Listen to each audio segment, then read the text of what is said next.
조선이라는 나라는 참 묘한 구석이 있습니다. 겉으로는 유교적 도덕과 인의 예지, 그리고 백성을 사랑하는 애민 정신을 강조했죠. 하지만 그 이면을 들여다보면 국가의 질서를 유지하기 위해 얼마나 치밀하고도 잔인한 통제 시스템을 구축했는지 알 수 있습니다. 특히 그 정점에 있는 것이 바로 형벌입니다. 조선의 형벌은 단순히 죄를 지은 사람에게 고통을 주는 폭력이 아니었습니다. 그것은 권력이 개인의 신체와 정신을 어떻게 장악하고 길들이는지 보여주는 하나의 거대한 상징이자 정교하게 설계된 공포의 메커니즘이었죠. 오늘 우리가 함께 파헤쳐볼 이야기는 바로 이 조선의 형벌, 그 중에서도 가장 우아하면서도 가장 잔혹했던 죽음의 선물, 사약과 그 너머에 숨겨진 통제의 비밀입니다. 자, 여러분 한번 상상해 보세요.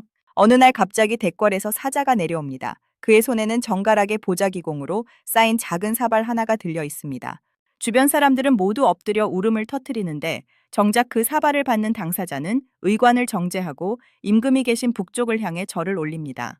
그리고는 담담하게 그 사발 속에 검붉은 액체를 들이켜줘.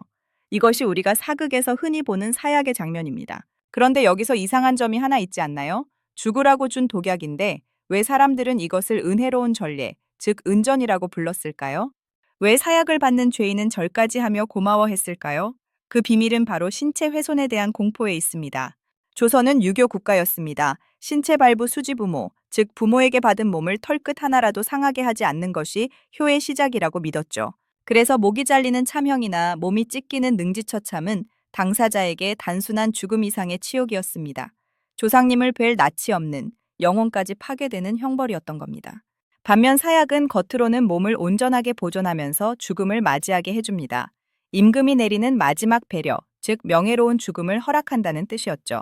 하지만 그 우아한 이름 뒤에 숨겨진 실체는 우리가 상상하는 것보다 훨씬 더 끔찍하고 처절했습니다. 우선 사약의 성분부터가 미스터리입니다. 국가 기밀이었기에 정확한 레시피는 전해지지 않지만 기록들을 종합해보면 비소, 부자, 초호 같은 맹독성 약재들이 쓰였습니다. 그런데 이 약들이라는 게 마시자마자 즉사하는 그런 깔끔한 독이 아니었습니다. 여러분이 영화에서 보듯 피를 한번 왈칵 쏟고 바로 숨을 거두는 경우는 아주 드물었죠. 오히려 몸 안에서 서서히 독이 퍼지며 오장육부가 타 들어가는 고통을 견뎌야 했습니다. 어떤 기록에 따르면 사약을 마신 죄인이 고통이 너무 심해 방안을 뒹굴며 몇 시간을 괴로워했다고 합니다. 심지어 독이 금방 퍼지지 않으면 방에 불을 뜨겁게 따해서 혈액순환을 강제로 촉진하기도 했습니다. 온몸이 달궈진 프라이팬 위에 올라간 것처럼 뜨거워지는데 내장은 독 때문에 녹아내리는 상황. 이것이 과연 은혜로운 죽음이었을까요? 명예라는 이름으로 포장된 세상에서 가장 고독하고도 긴 고통의 시간이었던 겁니다. 더 소름 돋는 것은 이 사약이 한 사발로 끝나지 않을 때가 많았다는 사실입니다.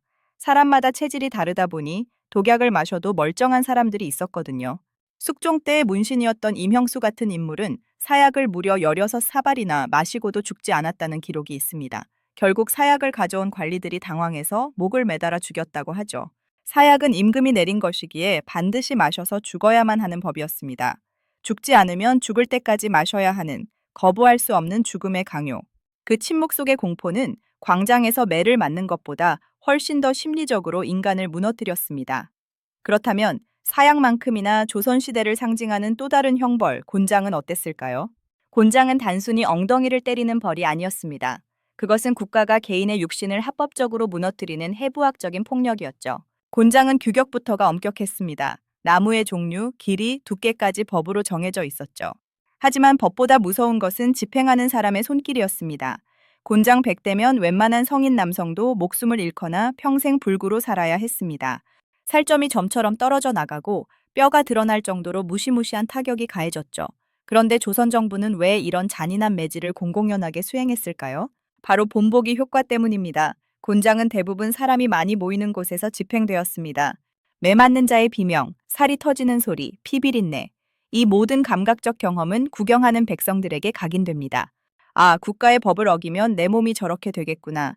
즉, 곤장은 죄인의 몸에 새기는 고통인 동시에 지켜보는 모든 이들의 마음속에 새기는 공포의 낙인이었습니다. 조선이라는 거대한 기계가 돌아가기 위해 필요한 기름이 바로 이 공포였던 셈이죠. 여기서 우리가 주목해야 할 점은 조선의 형벌 시스템이 매우 다층적이라는 것입니다. 사약이 고위 관료들을 향한 고도의 심리적, 명예적 통제였다면 곤장은 일반 백성들을 향한 물리적이고 직관적인 통제였습니다. 그리고 이 두 가지를 교묘하게 섞어놓은 형벌이 바로 유배입니다.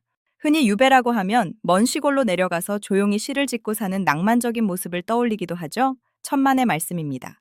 유배는 이동의 자유를 박탈하고 인간을 사회적으로 매장하는 살아있는 시체로 만드는 형벌이었습니다. 유배지까지 가는 과정 자체가 고문이었습니다. 수백 리 길을 걸어서 가야 하는데 그 과정에서 병이 들거나 기력이 다해 죽는 경우가 허다했죠. 도착해서도 끝이 아닙니다. 가시 울타리를 치고 그 안에 갇혀 살아야 하는 위리안치 같은 형벌은 인간을 좁은 공간에 가두어 서서히 정신을 파괴합니다. 가족과 떨어져 내가 평생 일궈온 모든 인맥과 명예로부터 격리된 채 늙어가는 것. 조선의 선비들에게 이것은 단칼에 목이 잘리는 것보다 더 가혹한 형벌이었습니다. 국가가 개인의 시간을 빼앗고 공간을 제한함으로써 그 존재 자체를 지워버리는 방식이었으니까요. 결국 조선의 형벌 시스템을 관통하는 핵심 단어는 설계입니다. 조선은 결코 감정적으로 사람을 죽이거나 때리지 않았습니다. 모든 형벌은 철저하게 계산된 시스템 안에서 작동했습니다. 사약 한 잔에도, 곤장 한 대에도, 유백일 한 걸음에도 국가의 의도가 담겨 있었죠. 그것은 바로 왕권을 정점으로 하는 엄격한 위계 질서를 유지하는 것이었습니다. 신하들에게는 언제든 임금의 한마디에 죽음의 잔을 받아들여야 한다는 복종심을 심어주었고, 백성들에게는 국가의 매가 언제든 내 살을 파고들 수 있다는 두려움을 심어주었습니다. 우리가 오늘날 조선의 형벌을 보며 잔인하다고 느끼는 진짜 이유는 그 물리적 통증 때문만이 아닙니다. 국가라는 거대한 권력이 한 개인의 삶과 죽음, 심지어 죽은 뒤의 명예까지도 완벽하게 통제하고 설계했다는 그 치밀함 때문일 겁니다. 사약은 단순한 독배가 아니라 왕이 내리는 마지막 명령이었고, 곤장은 단순한 매질이 아니라 국가의 위엄을 증명하는 의식이었습니다. 자, 이제 다시 처음에 했던 질문으로 돌아가 볼까요? 조선의 형벌은 왜 그토록 잔혹했을까요? 그것은 아마도 인간의 본성을 가장 잘 이해한 통제 방식이었기 때문일지 모릅니다. 죽음보다 명예를 소중히 여기는 이들에게는 명예로운 죽음을 가장한 고통을 주고, 육체의 안위를 걱정하는 이들에게는 처참한 파괴를 보여주는 것. 이보다 더 확실한 통제 시스템이 어디 있겠습니까? 오늘날 우리가 누리는 자유와 인권은 어쩌면 이런 지독한 통제의 역사를 견뎌내며 얻어낸 값진 결과물일지도 모릅니다. 조선의 형벌을 단순히 과거의 야만적인 풍습으로 치부하기엔 그 안에 담긴 국가와 개인의 관계, 그리고 권력의 작동 원리가 너무나 정교해서 오늘날 우리에게도 시사하는 바가 큽니다. 권력은 언제나 가장 효율적인 방식으로 대중을 통제하고 싶어 하니까요. 긴 시간 동안 조선의 어두운 이면, 그 잔인하고도 치밀했던 형벌의 세계를 함께 살펴봤습니다. 여러분은 어떤 생각이 드시나요? 임금이 내린 우아한 죽음의 선물, 사약 한 사발 속에 담긴 그 지독한 절망이 느껴지시나요? 아니면 광장에 울려 퍼지는 곤장 소리 뒤에 숨겨진 국가의 차가운 눈빛이 보이시나요? 역사는 때로 화려한 궁궐의 모습보다 그 어두운 감옥과 유배지에서 더 진실한 민낯을 드러내곤 합니다. 우리가 기억해야 할 것은 그 가혹한 통제의 시대 속에서도 인간의 존엄을 지키려 했던 수많은 기록이 있다는 사실입니다. 비록 몸은 사약에 타들어가고 곤장에 으스러질지언정 끝내 자신의 신념을 꺾지 않았던 이들의 이야기가 조선의 형벌사를 단순한 공포의 기록이 아닌 인간 정신의 투쟁사로 만들어주니까요. 오늘 이야기는 여기서 마치겠습니다.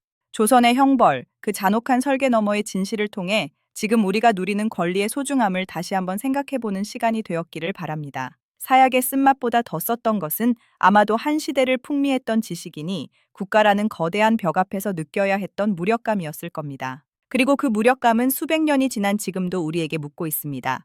권력은 무엇을 위해 존재하는가? 그리고 인간의 생명과 명예는 그 권력 앞에서 어떤 가치를 지니는가?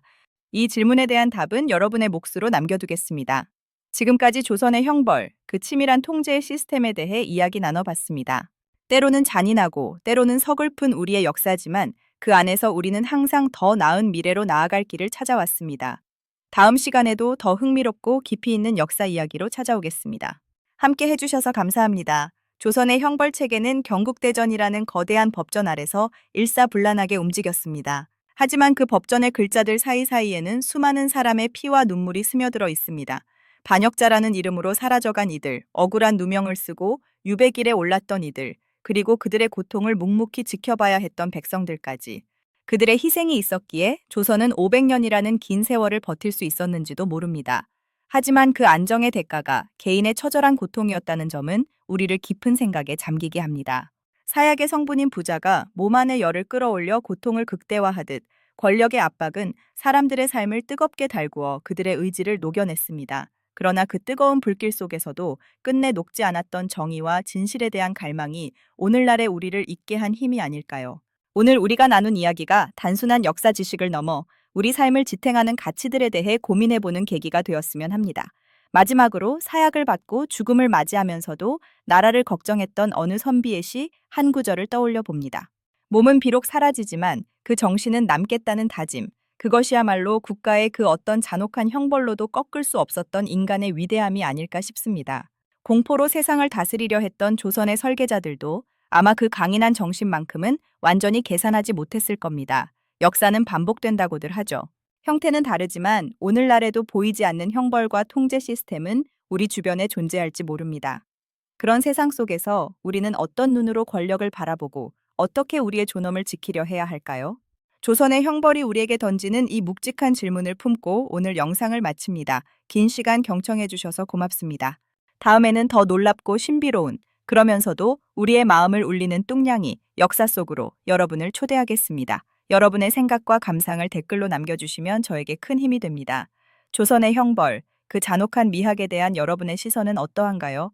함께 소통하며 지식의 깊이를 더해갔으면 좋겠습니다. 감사합니다.